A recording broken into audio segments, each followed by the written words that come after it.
అంజనాద్రిపై సంతతి కొరకై అహోరాత్రములు తపస్సు చేసే వానర కేసరి కేసరి కుల సతి కడుపు పంటగా జనించినాడుక అసమాన బలోద్ధతుడు సంయుతుడు అంజనాసుతుడు పవననందనుడు.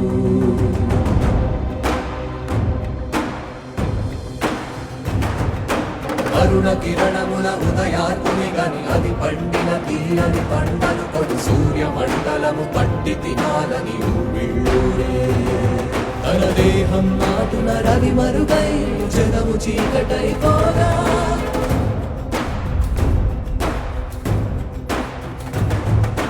అది అమరేంద్రుడు గమనించి తన ఐరావతమధిరోహించి ఆంజనేయుని సమీపించి తన వజ్రాయుధమును విసరగా అది పవననందనుని హనువుని తాకా చిందిన రక్త బిందువే విద్యుద్వేగంతో ధరణి స్థలి వంద కడలిలో చచ్చి వంద కడలి అట్టడుగున గల శ్రీరంగ శుద్ధి గర్భము చేరియట.